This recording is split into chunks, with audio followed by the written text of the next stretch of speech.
Hey, everybody. Welcome to Bookmarks tonight. We are broadcasting live from downtown Winston-Salem.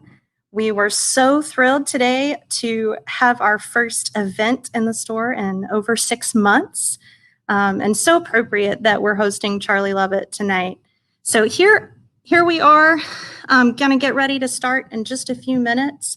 Just want to go over a few housekeeping notes for you. If this is your first time on Crowdcast, please enter any questions that you have for Charlie in the chat box. You can enter those at any time. And towards the end of the event, we will have him answer some of those questions for you. Let's see where we are here in the store. Okay. There's Charlie back there for us. So Bookmarks, if you are unfamiliar, is a nonprofit independent bookstore and literary arts organization. Like I said, we're in Winston-Salem, North Carolina. And thrilled to have you here in the store with us tonight for this event. We are celebrating the 5th. Is this our 5th book launch with you, Charlie? Yeah, I think so. Which is really crazy to be celebrating this book launch a little bit differently than we had originally planned. But glad for technology that we can still do that and that we can still have the event here at Bookmarks. I am going to turn the computer over to Charlie. Don't forget to put your questions in the chat. If you want to tell us where you are joining us from, it's so great to see that. And again, thank you so much for joining us tonight. Let's turn it over here. Get the computer set. Well, hello, everybody. This was originally going to be the big event that kicked off Festival Week, and we were going to have our festival. Yeah, Jamie's laughing. We were going to have our festival on Saturday. I had a friend who was going to come and play the piano. He was going to play music from 1906, which is where the time period when a lot of Escaping Dreamland is set. But we're doing something a little different, but that means we are able to have people join us from all over, so welcome. I'm glad that you're here. And I want to start by going back to my 5th and 6th grade social studies class at Summit School in the 1970s. And we had this key question that we were supposed to keep in mind for those whole 2 years. And the question was, what makes man human? And I think in writing this novel, I may finally have completed that assignment that was given to me in about 1972. So I want to talk a little bit about the novel, and then we'll come back to that idea. The new novel is called Escaping Dreamland. It's right here. You can get your signed copy here at Bookmarks. It is about 4 writers living in New York City. One of them, Robert Parrish, lives in New York City in 2010, and the other 3 live in New York City in the early years of the 20th century.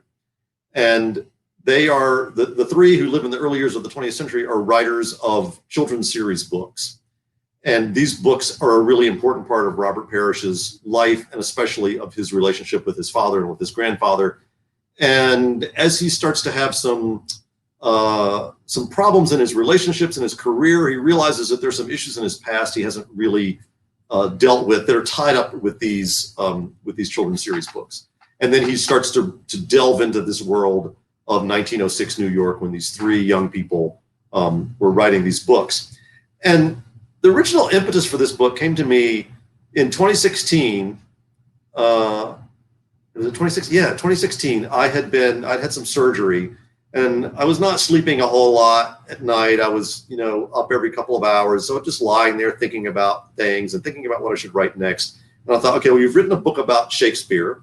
You've written a book about Jane Austen. You've written a book that's a tribute to Charles Dickens, and you've written a book that's about the Arthurian legends. You kind of hit these high spots of English literature. But as much as I love all of those things, those are not the books that got me excited about reading when I was a kid. That honor went to these books right here, these blue-back Hardy Boys books. And I thought, what about that? What about the Hardy Boys? What about Nancy Drew and Tom Swift? And the books which, while I wouldn't argue that they're great literature, I would argue that they inspired generations of American kids to become enthusiastic readers, myself included. And Another reason that writing about those books intrigued me was because I knew a little something about how they were originally created, and it was a really cool story. So I was in the antiquarian book business in the 1980s, and this book came into the shop. You know, when you're in the antiquarian business, you buy the books that get offered to you. You don't choose what to buy necessarily. And this was a book by a guy named Leslie McFarland, and yet it said that it was the autobiography of the author of the Hardy Boys. And I thought, oh, wait a minute. The Hardy Boys, it says right here on the cover, were written by Franklin W. Dixon. So who's this Leslie McFarland guy? So I started to read the book and I did a little research. Well, it turns out that the Hardy Boys, Nancy Drew, Cherry Ames, Tom Swift, the Rover Boys, the Motion Picture Girls, the Radio Boys, all of these series, many of whom which we've heard of and many which we haven't heard of, were all created by a guy named Edward Stratemeyer, starting with the Rover Boys in the late 1890s. And Stratemeyer would come up with the idea for the series, and he would write outlines of each book. And he had very strict rules that the books had to adhere to. And then he would send those outlines out to ghostwriters, and the ghostwriters would write the books. So Leslie McFarland was the ghostwriter for the first 10 or 12 Hardy Boys books. He got paid something like $125 a book to write the Hardy Boys books. Pretty good pay for those days, but not as good as he would have made out if he had royalties on the first 12 Hardy Boys books. So this whole backstory made me start to think about the issue of identity. You know, I grew up thinking Franklin W. Dixon was my favorite writer, and it turns out not only did he not exist, but the man who created him didn't write the books that purported to be by him. And this, to me, suggested some interesting layers of identity. And so I started working on a book that I think really is about identity and about how at times we feel that we have to hide who we are in different times in history and different social situations. And how can we discover who we are and be true to ourselves and to our own identity. So when I thought about writing a book about children's series books, I knew mostly the Hardy Boys. That's what I had read. I was talking a few days ago with another writer, and we were bemoaning the fact that those series books were kind of gender split. All the girls I knew read Nancy Drew, all the boys I knew read the Hardy Boys, but there was very little crossover in those days. But I knew there were a lot of other series. I didn't know very much about them. And then I remembered that after my grandfather passed away, we sort of divvied up some of the books that were in his library. And I had some copies of some of his books that he'd had as a child. And among them were 3 or 4 books from this series called the Great Marvel series. And this was one of the early Stratemeyer series. This one's called 5,000 Miles Underground. And actually, if you look on the inside, you can see it has my grandfather's childhood book plate in it. And so I pulled these off my shelf and I read a couple of them. And then I looked at the copyright page and it said New York City, 1906. And I thought, okay, New York City, 1906. That gives me something to work with. And that's kind of where I started with the idea of when the historical timeline would be set. And the historical timeline, there's some background on some of the characters. So there are some events that take place earlier than that. There's some events that take place later than that. But a lot of it is set in 1906 in New York City. And as I started to work, I thought, is this going to be okay? I mean, my readers are expecting me to write about Shakespeare and Jane Austen and, Anthony Trollope and all these highfalutin people. Are they going to be okay if I write about the Hardy Boys and if I write about my fictional children's series books called The Tremendous Trio? Are they going to buy into that? And I was interviewing Emily Wilson. Those of you who are from Winston-Salem or from the Triad or even from North Carolina, I'm sure know Emily Wilson, one of our very distinguished writers and poets, and her husband, Ed Wilson. They're two of the most literate, sophisticated people that I know. Ed was the provost at Wake Forest for many years, taught a classic class in the Romantic poets at Wake Forest. And I mentioned to Emily that I was working on this book. And Emily said, come with me for a minute. I have something to show you. And she took me into the other room and she turned me around. And here was an entire wall of children's series books. The Hardy Boys, Nancy Drew, Bomba the Jungle Boy, the Rover Boys, Tom Swift, book after book, hundreds of copies of these books that Ed Wilson had collected. And I thought, if it's good enough for Ed Wilson, then it's good enough for the rest of my readers. I think they'll be okay. But I really liked the idea of exploring a type of writing that, although certainly not of high literary quality, had a big influence. So I started out with 1906, and I thought, what do I know about 1906? I only knew one thing about 1906. If you said to me, name a historical event that happened in 1906, all I've got in the gas tank is the Great San Francisco earthquake. So I knew I was going to have to put one of my characters in San Francisco. And as I started to think about that, I started to think how interesting it might be if each of the characters had some sort of tragedy or difficult moment in their past. Especially when I started to research the history of New York City around that same time. Because I found this heartbreaking, major, catastrophic event that I'd never heard of, and that I thought, I have got to write about this. And that was the General Slocum disaster. The General Slocum disaster was the burning and sinking of an excursion ship on the East River in New York City. And the ship was filled with mostly women and children on their way to a church picnic. And over 1,000 of them were killed on this beautiful day in June in 1904. It was the largest single loss of life in New York prior to 9/11, and I'd never heard of it.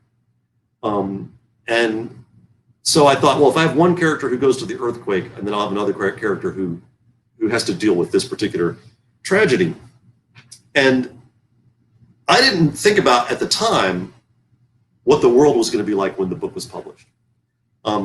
You don't know. I mean, I'm writing in 2017, 2018, we're revising, and I just knew that all of my characters, not just the two that are the Slocum character and the San Francisco character, all of them were going to have some kind of tragedy in their past.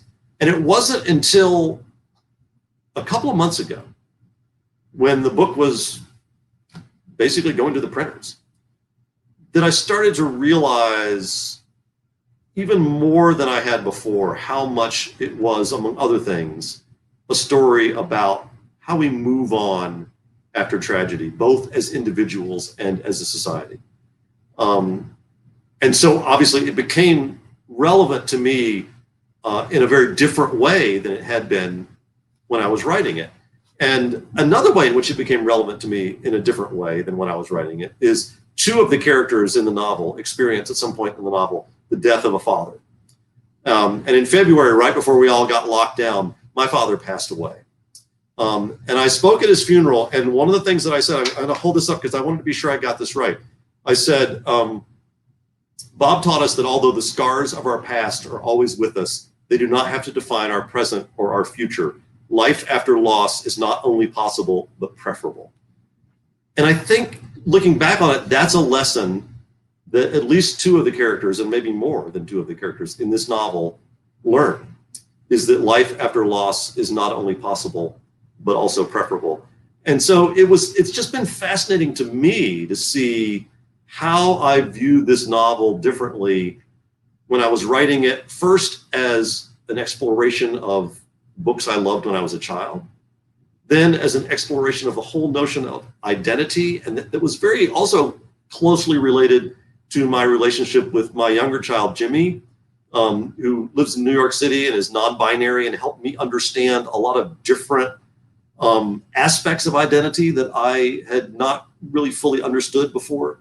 And then I see the book in a different light in the world of COVID.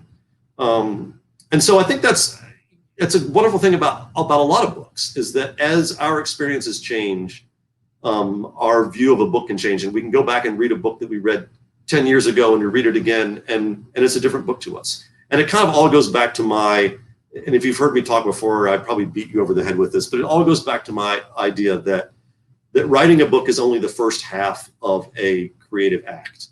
And that creative act is completed when you read the book. And each one of you will create something different in your reading of the book, because each one of you will bring to it a different background, a different set of ideas, a different imagination. And each time you read the book, you will create something different. So I do want to read a little piece from the book. And what I'm going to read is there.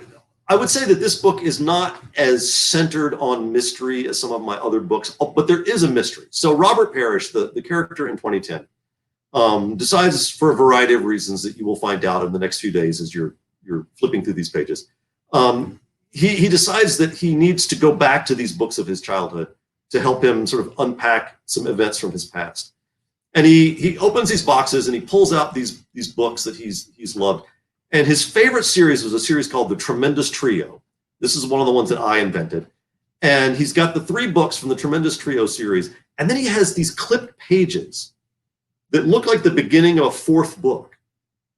A 4th book that's radically different from the other 3, that's radically different from any other book he's seen that was written in this early 20th century period. And he wants to know why it's just one chapter. What happened to the rest of it? And that's what sort of sends him down the rabbit hole of learning about Magda and Tom and Jean, these 3 characters in 1906 who are writing the Tremendous Trio books. So what I want to read to you is the opening of this mystery chapter that sort of draws Robert into the mystery. And this was kind of inspired by the idea that especially Magda is a woman who is trying to be an independent woman in the world of 1906 New York City, which was a hard thing to do. And that gives her a lot of opportunity to play with this notion of identity. Janice and I were talking earlier today. Magda has 5 names, I think. So her real name is Magdalena Herzenberger, but she goes by Magda. But when she's trying to assimilate herself as an American, she changes her name to Mary Stone. Then, for various reasons, because of being a woman, she can't get certain things that she wants to get, so she dresses up as a man and calls herself Marcus Stone. And then when she's writing the books, she has a pseudonym, Dexter Cornwall. So there's all these different layers of identity that she's hiding behind. So Magda is one of these characters who really tries to push the envelope for what you can do, how you can identify yourself at this particular time period. And I wanted Magda and Jean and Tom, when they were working together on this mystery chapter, to want to really push the envelope, to want to not be satisfied with this sort of formulaic genre of children's series books that say you have to have the characters have to be in peril at the end of every 3rd chapter, and the boys can't ever kiss the girls, and nobody can say a bad word, and nobody can drink or smoke, or and all these kind of things. And so that's where I came up with the opening of the last adventure of the Tremendous Trio. You are old enough now, old enough to know what the world is really like, to know that not every young man is either clean-cut and well-behaved or scruffy and evil, to know that the good guys don't always win, that the dark side of human nature is darker than you thought, and that boys and girls do more than kiss on the cheek and hold hands. We think you're old enough that when you see a girl or perhaps a boy, you feel a certain stirring, feel a haze cover your eyes and clarity disappear, and urges well up inside. You are old enough to know that even made-up characters in books can't always be heroes, and that you will not always be a hero. Sometimes even the best characters do dreadful things, and sometimes, in all likelihood, you will too. You were old enough to know about secrets and hidden places, and so we're going to tell you. Are your parents watching? Make sure they're not before you read any further.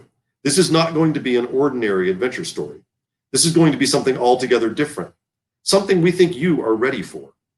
But be sure no one can see you, because not everyone will agree with us, not your parents, and certainly not our publisher. This is how our publisher would like us to begin this story. Frank looked back up the tunnel to see the Lady of the Sky hanging amidst the forest of stalactites. The airship was never intended to fly through underground caverns, but she was doing well so far. He turned to look at the 2 branches of the tunnel before him, knowing he needed to decide which one Dan had disappeared down. He was just leaning over to inspect the damp floor for footprints when there was a loud snap, and the cave was plunged into darkness. Frank opened his mouth to scream, but a wet, hairy hand grabbed him by the throat, and he could not make a sound. Frank's last thought before fainting was that Dan didn't know how to fly the airship. Unless he could find Alice, he would never make it out alive. It sounds exciting, Well, you've read that story before or something just like it. You know that Frank and Dan and Alice will escape the cavern and bring home a fortune in gold or diamonds. In the final chapter, Dan will kiss Alice on the back of the hand, and Alice will blush, and none of the three will say how they really feel about all of this. But have you noticed that in all those adventures you read, whether it's the Motor Boys or the Rover Boys or even the Tremendous Trio, the boys never actually kiss the girls on the lips. Or if they do, it is quick and chaste. If you want to know what that word means, go look it up. As we said, you're old enough. In this book, the boys won't just kiss the girls, they will linger. Sometimes the girl will kiss back, and sometimes she will slap the boy so hard it will leave a red handprint. But those kisses will always lead to something interesting, something scarier and more dangerous than being trapped deep beneath the surface of the earth in the clutches of a hairy ape. So that's the opening of this mysterious fragment that Robert wants to try to track down. I want to talk a little bit before I go to your questions about my research. It was a really interesting book for me to research because, first of all, this is my first novel that's been set in the United States. All my previous novels have been set in England, and research there is sort of traveling around to places that are of the time period. So The Lost Book of the Grail was set in a medieval cathedral. There's plenty of those in England. It was easy to put myself inside one and see what it was like. But this book is set largely in the New York City of 1906, and it's just not there anymore. There are individual buildings and individual places that you can go that are similar to the way they were in 1906. If you've been following my social media, you will have seen recently a picture that I took of Bow Bridge in New York City Central Park a couple of years ago, and another picture of it from the 1880s, and it still looks pretty much the same. But most of 1906 New York is gone. And certainly the sights and the smells and the sound and the feel of 1906 New York City is gone.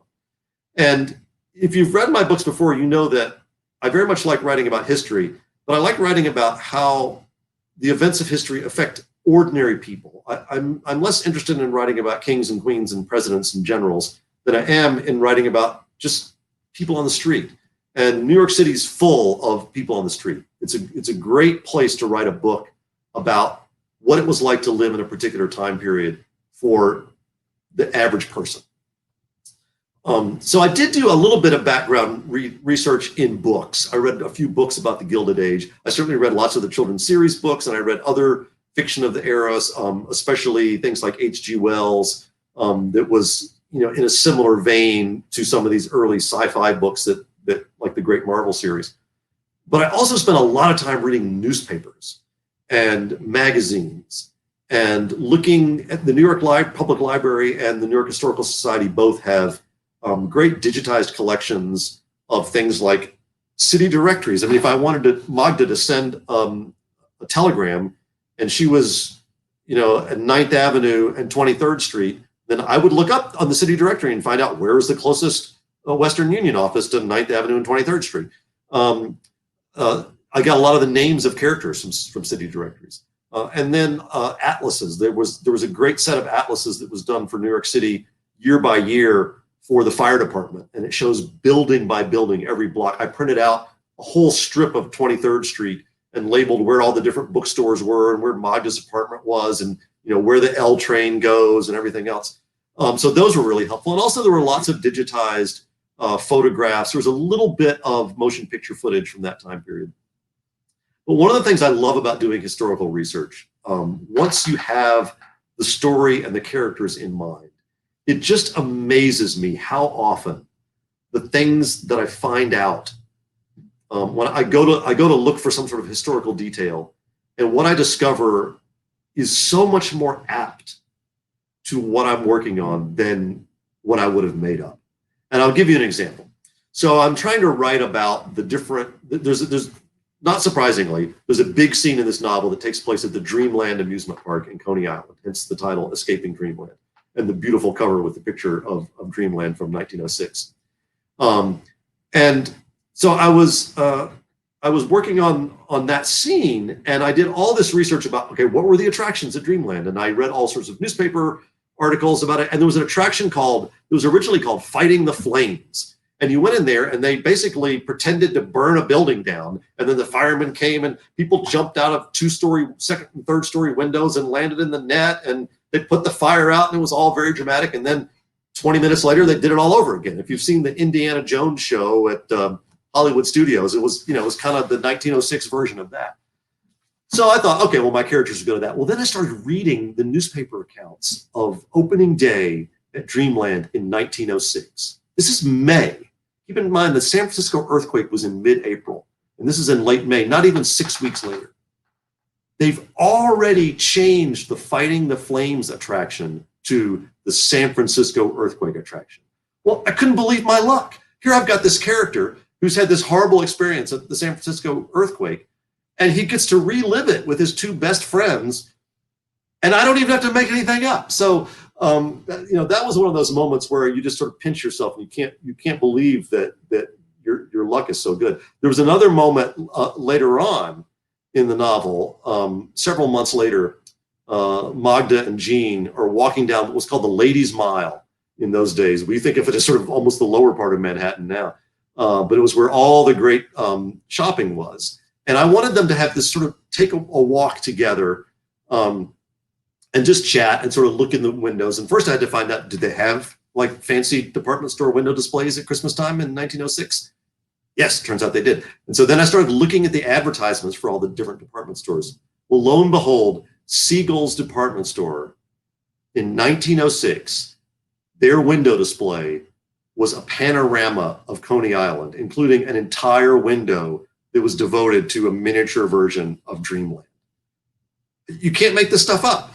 So that to me was just phenomenal. So the research was really great fun. I want to just quickly, because I've said a little something about Robert Parrish, but I want to just quickly introduce the other three characters.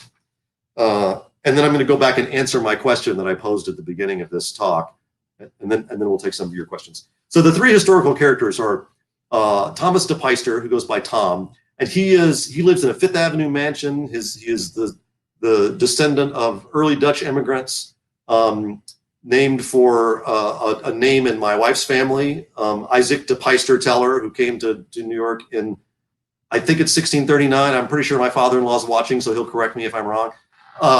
And so he is this child of wealth who is not that interested in wealth. He's much more interested in what's going on, like down on the Lower East Side with the bootblacks and the newsboys, and that fascinates him. He wants to be a journalist.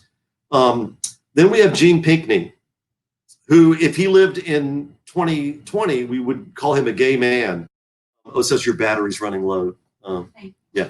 But I had to learn a whole different language for how to talk about that in 1906. But Gene also happens to be a brilliant scientist. He works for Nikola Tesla at one point during the book.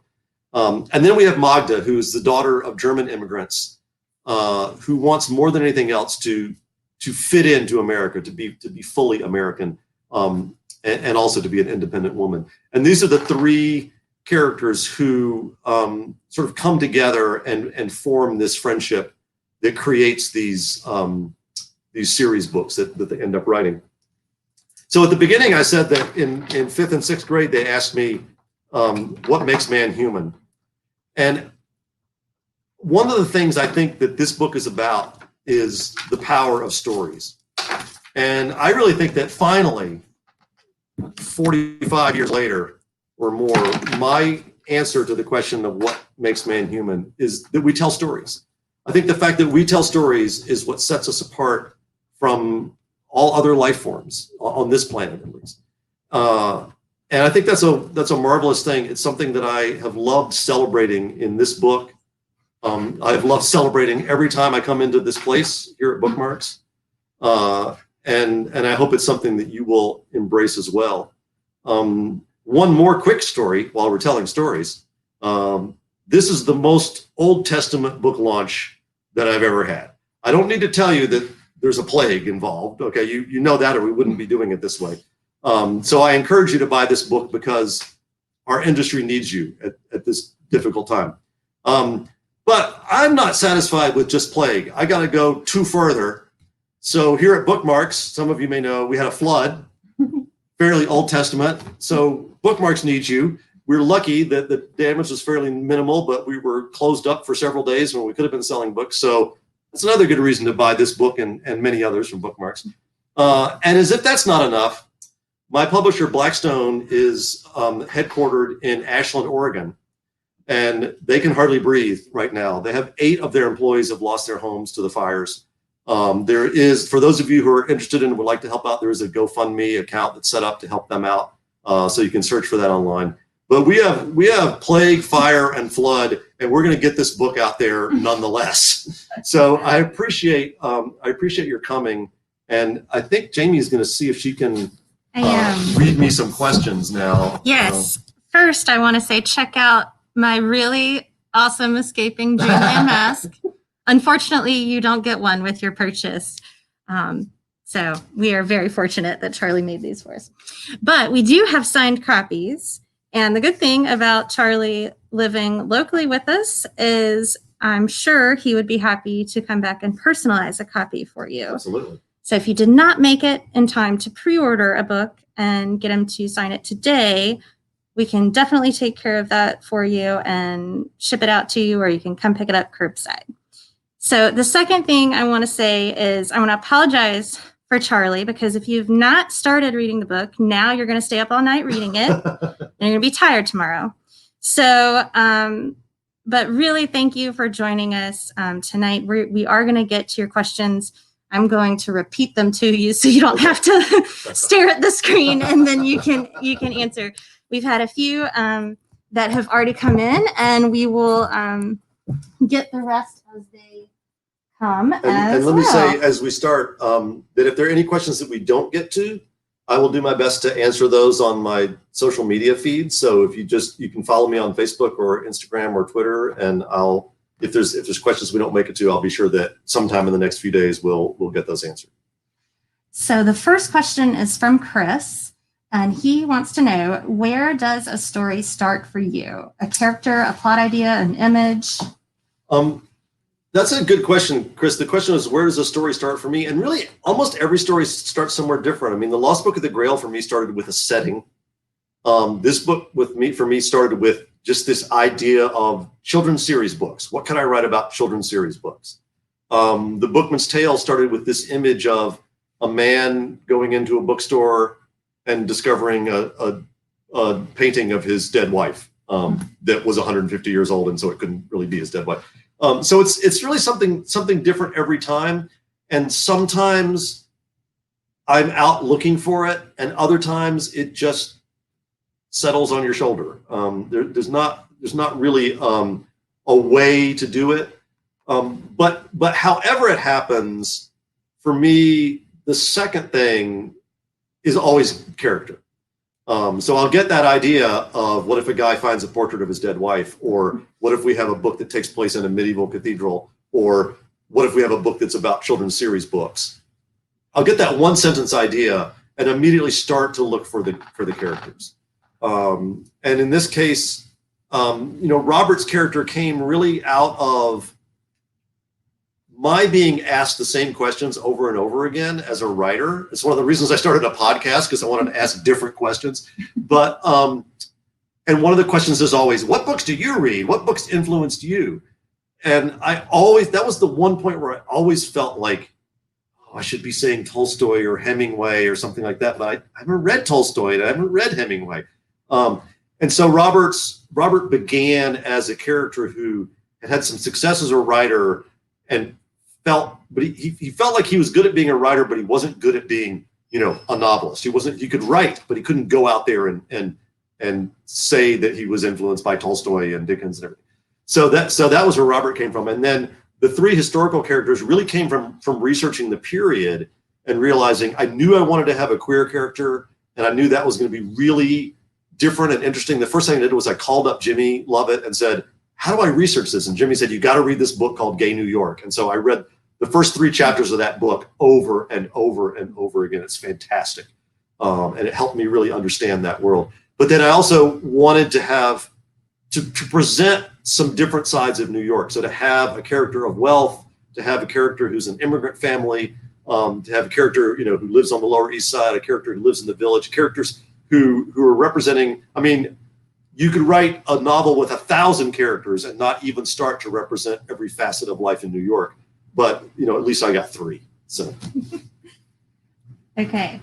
The next question is from EB, who wants to know, do you do all of your own research, or do you ever have someone help? So the question is, do I do all of my own research? I do, because for me, that's half the fun. If you said, oh, somebody else is going to do the research. And the other thing is, you never know what is going to pop off the page and give you an idea. So I'm not always doing research. Sometimes I am doing research to try to find out a specific piece of information. I spent at least a whole day trying to find out how much it cost to ride the L train in 1906. I never could find out. Maybe one of you knows. But I figured if it took me a whole day and I couldn't find out, then I could just say she gets on the train, and maybe I won't say how much it costs. But sometimes, yes, I'm trying to find out a very specific piece of information. But a lot of times it's like, okay, I want my characters to go to a cultural event. So I look at the advertisements in the New York Times and the New York Post and the Daily News, and I see one that just pops for me. Camille Saint-Saëns is playing at Carnegie Hall. Wow, that's fantastic. We've all heard of Camille Saint-Saëns, so that's the one I'm going to choose. So part of the reason I do my own research is because I enjoy it, but part of it is because I need to have that moment where the information speaks to me and it sort of jumps off the page. Sometimes I will look to experts for help if I need help with something specific. And Jimmy and I did spend a lovely day on the Lower East Side exploring the neighborhood where Magda grew up, and finding buildings that still had, this was the neighborhood which in the late 19th century had a larger German population than any city in the world other than Berlin, was the Lower East Side of Manhattan. And we still found buildings that have German names in the brick on the buildings. And then Janice and I spent a wonderful day in Lower Manhattan. The main reason I was going is because I needed to see what the Statue of Liberty looked like from Battery Park. Like, how big does it seem from there? It was interesting to write about Magda going to look at the statue in 1886 because it wasn't green in 1886. It was copper colored. It took 20 years or so for it to really get that patina that we all think of as what the Statue of Liberty looks like. So yeah, I do most of my own research, but it's fun when you have days like that, when you have trips that where you can incorporate family members. Janice and Jordan and I went to the little village where Jane Austen grew up, and I was working on First Impressions. So yeah, family members get dragged along, and a lot of times we end up having a good time.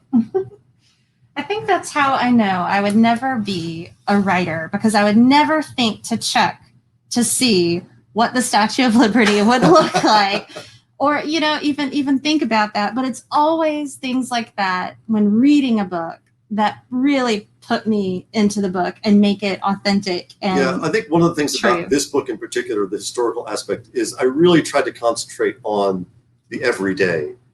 How did you get from one place to another in New York? What was it like to go to a Broadway theater? I mean, I loved learning that because there was no air conditioning, almost all of the Broadway theaters in the summertime, they had outdoor theaters on the roof of the building.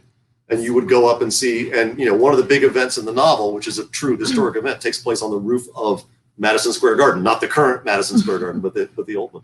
But I loved learning about, what were restaurants like? What kind of food did they serve? How did you get around town? What kind of plays were at the theater? What was a baseball park like? All of those things just fascinate me. So another question from EV says, have you ever started a plot or storyline and then decided to abandon it for some reason? Yeah, absolutely. I think less often in the last few years, because I think I've gotten better at understanding what's going to work and what's not going to work. So probably now I abandon it before I've even written anything on a piece of paper. I mean, you get ideas constantly, and one of them will strike you as maybe this is an idea that could go somewhere. But it used to take me longer, and I certainly have plenty of first chapters of things stuck in the bottoms of drawers that, and some of that is learning and exercising. Writing is like anything else. The more you do it, the better you're going to be at it. And when you're new at it, you just in the same way that it's probably not best to start your running career by going out and running a marathon. It's kind of hard to start your writing career by going out and writing a novel. Having said that, now I'm more intimidated by the idea of writing a short story than by the idea of writing a novel. But yeah, I certainly have. False starts are absolutely part of the job description. Okay, another question is, So reading Escaping Dreamland, we really do fall in love with the time period in New York. So are there other recommendations of books that you read, like fiction, works of fiction that are maybe set during the same time period that you would recommend to readers? So there's a book it's called Dreamland by Kevin Bacon. Kevin Baker. I knew it was Baker, but okay. Which I did read. It's a very different kind of book from this. I would say it's sort of grittier and maybe a little darker, but it's set close to the same time period, and also includes some, as you might guess from the title, some Coney Island moments. And in fact, when I was writing my Dreamland scenes, I was kind of careful to write about, there's so many attractions that you could write about. I thought, well, Kevin's written about these over here. I'm going to write about these other ones that he hasn't written about. So they're, just more fun for the readers. Janice, The Alienist. Oh yeah, The Alienist, which turns out is Henry Winkler's favorite book, if you caught him on the podcast the other day. And then when I was reading, as I said, I actually went back and read, this isn't not set in New York and not necessarily set in the time period, but I read some of the early H.G. Wells books. I read The Time Machine, and I read War of the Worlds, and they're actually really quick reads. They're almost sort of long stories. But I found that they nonetheless very much had the feel of that time period. My reading in that time period, I'll be honest, is more British than it is American. And if you like British in that time period, E.M. Delafield, Thank Heaven Fasting would be a great one. The Man Who Was Thursday, G.K. Chesterton.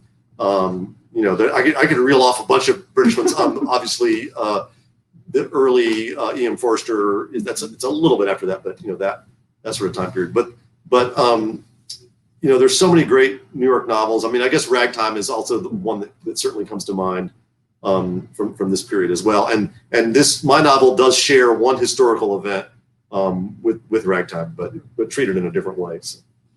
So for anybody panicking because you didn't get all of those recommendations written down, we will be sure to send them out and then follow-up email with you tomorrow. So don't worry about that. So someone has asked a question all writers fear to be asked. And I already know the answer to this. So I wondered if you could give us a preview of what your next project is. Okay, well, how are we going to define the word next here? It's like I'm testifying before Congress. The next book of mine that will be published will either be a middle grade book called The Book of the Seven Spells, or a religious biography of Lewis Carroll called Lewis Carroll Formed by Faith. Both of those books will be out in 2021. I imagine that the crossover readership between those two books will be precisely 0. But the next novel that I'm working on for grown-ups, which is actually the early draft of it is complete, and it's with my agent right now, is we're still trying to find the right name. But it's just your standard small town librarian teams up with professional assassin to solve 75-year-old Nazi mystery sort of book. We've seen so many of those before. I wanted to write a more traditional thriller. And so it's, it is, I think I like the characters in that book very much. I would say Escaping Dreamland to me is a little bit more of a character piece than I've done in the past. And this book is probably even more, this new book's even more plot driven than some of the other things that I've done in the past. It is very intentionally written to be a page turner, and it was great fun, and it was inspired really by my fascination that I share with my wife Janice about Bletchley Park and the code breakers in World War II who broke the Enigma code and the Enigma machine itself. And Janice and I had a friend who was one of the key code breakers at Bletchley. We didn't even really know how important she was until after she had passed away. But that comes to bear in this. Mavis Beatty is her name. Janice wants me to name her Mavis Beatty. Yeah, if you read about Mavis Beatty, she was a friend of ours. She was so dear. In addition to winning World War II, she was a really sweet lady. So that's what's coming next. So you were talking with us a little bit about this earlier today, and I don't know if readers understand how much goes into the creation of the book and how many people are behind the team. And you had a really great team at Blackstone. Yeah. You told us about your input in the cover design, your input in the audiobook. Can you talk a little bit about all of those different pieces that come together for making this book? Sure, and I'm hoping I'm going to get all the names right. I mean, first of all, I got to give a shout out to my agent Anna Worrell, who helped me rewrite this book multiple times before we submitted it, and really helped make it what it is, and the great editorial staff at Blackstone. But as far as the way the book looks, what was really great about this experience was, I'm going to hold the book up. So Sean Thomas, the designer, he came to me and he said, what should the book look like? I mean, he was interested in my input and my ideas. Instead of just saying, here's the cover, do you have any tweaks? And so we looked at several different ways to go, and I'd seen all these postcards of Dreamland online, but most of them were sort of black and white or had really muted colors. And I don't know how well you can see this one in its shiny cover, but I found this beautiful color postcard, and you can see it on my. If you go to the Blackstone YouTube channel, there's some videos where I show this postcard. Here, I'll try. Jamie's going to try to hold it closer. So I sent that to Sean, kind of hard to see, and he used that as the basis for the cover. And then he was fantastic, because I would say, Sean, can we have a few more clouds up around the title? And he's like, sure, we can have more clouds around the title. And like, can we have this with the typeface?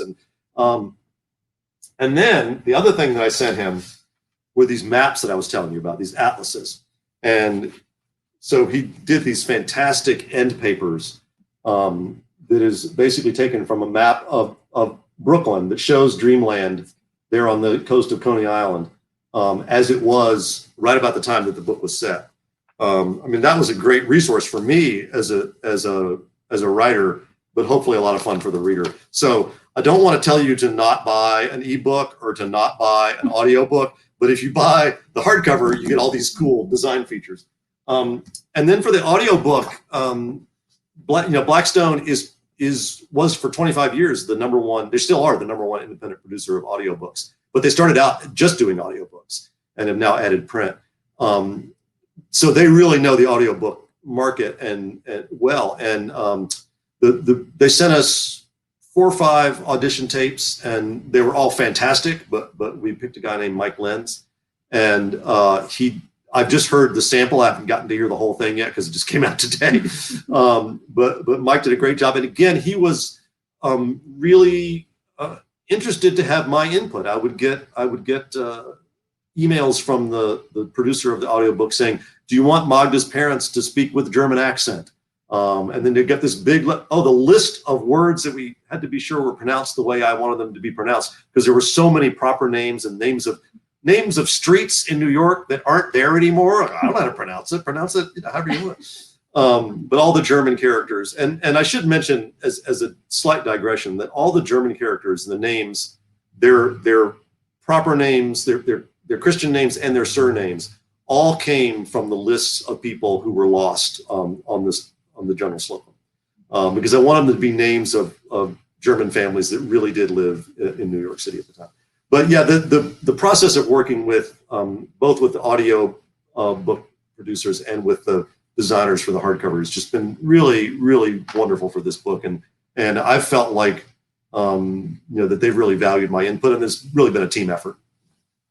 I think I have to say your collection of books and the covers are so gorgeous. You've been so lucky. I've been really lucky. Yeah, I laid them all out the other day, and I was like, wow, they look really good together. I think this is what I'm calling this book is the 4th volume in the Rare Book trilogy, the Turn Lovett Rare Book trilogy. So I stole that idea from Douglas Adams, who wrote the 4th book, and I think maybe even the 5th and 6th book in the Hitchhiker's trilogy.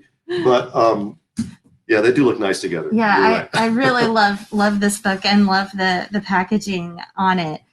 So one question is, if you could travel back to 1906 New York, what are 3 things you'd like to do there? 3 things. Oh, wow.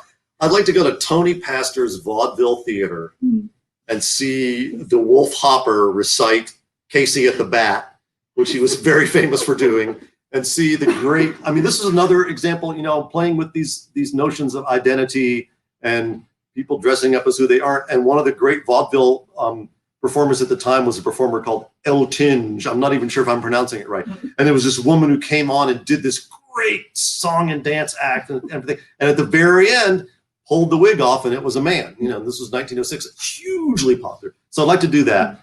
Even though I'm not really particularly a baseball fan, I'd love to go see a ball game at the Polo Grounds. And then I'd like to eat at Delmonico's restaurant. Well, yeah, I mean, I'd like to go. I don't know, those rides at Dreamland seem pretty scary. Janice is like, Dreamland, you got to go to Dreamland.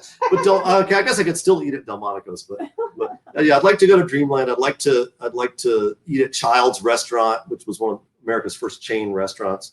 What would I order at Child's? The oyster sandwich. I think it's what I'd have. Yeah, I would not order the graham crackers and milk, which is one of the things you could get at Child's Restaurant. That's a very odd thing. It sounds like you really immersed yourself in this time period, and I think it's easy to do when reading Escaping Dreamland. You really fall into the time period so easily, and everything is so atmospheric. It's so well done. So thank you for that. I was wondering if you could show one of the ones you signed today, so people can see your stamp and talk about that. So one of the I haunt eBay because of my Lewis Carroll collecting. But while I was working on this book, every now and then I would go and just search Dreamland on eBay because I could find things. I could sometimes find photographs and things that would be helpful for what I was doing. But one of the coolest things that I found. So when our characters go to Dreamland, how do you get from Manhattan to Coney Island in 1906? There's several different ways to get there, but I sent them there on the Iron Steamboat. Which was run by the Iron Steamboat Company. And I actually found on eBay, I'm going to step forward and try to hold this up so you can see it a little bit. So this is a ticket on the Iron Steamboat Company that includes admission to Dreamland for the season 1906. So like not only was it the boat that they took and the amusement park that they went to, but it was even the right year. And the person who used it was kind enough to sort of glue the ticket stub back together. So what I did was I took the part where it says admission to Dreamland and I turned it into a rubber stamp. So if you get a signed copy of the book, oh, wait a minute, this isn't one that's mine from home. This is, if you get a signed copy of the book, then you will also have your own little ticket to Dreamland. So even though the park isn't there anymore, you can have your ticket and hopefully you'll get to go to Dreamland. You'll just do it here in the book rather than you don't have to put on sunscreen. And you couldn't travel there right now anyway. So you couldn't travel there right now. This is the best way to travel. So we have a question from Nancy. This might be the last one you have time for, but Nancy is wondering, have you ever considered reading your book for the audio version? Have you ever considered doing that yourself? So the original version of my contract actually gave me the right to audition to read the audiobook. And by the time we got around to recording the audiobook, we were in the middle of COVID. And obviously I wasn't going to be going to one of their recording studios, in either New York or in Oregon. But also I had a very frank discussion with my editor and I totally agreed with them about all of this. And that is just that the reading of an audiobook now is such a specific skill set and is expected to be done so professionally that even if I have a voice that sounds nice on Zoom, even if I have acted in community theater, it does not make me an audiobook reader. I certainly enjoy reading my work aloud to small groups of people. It's been really fun. For instance, during COVID, I've read the Book of the Seven Spells and also its sequel out loud to a small group of people on Zoom, including children and adults, some of whom are probably listening in tonight. And that's great. And it's great fun to sit with your friends and read your work aloud. That's not the same thing as an audiobook, though. It really isn't. And the professionalism with which Blackstone especially approaches the audiobook is just fantastic. And as much fun as it would be, I'm not the right person for it. Okay, we just had this last question come in from Cheryl, and I definitely want to ask it because it is of interest to me too. She wants to know, could you tell us about the General Slocum disaster? Are there any books about that you found that would be good to read? So, I think there may be a couple of short books. I honestly did most of my research on the Slocum disaster because I didn't find much in the way of books. I did much with my research in newspaper archives. And to be honest, I found that for writing historical fiction, especially in this period, I loved using the newspaper archives because what I was reading was written by people at the time.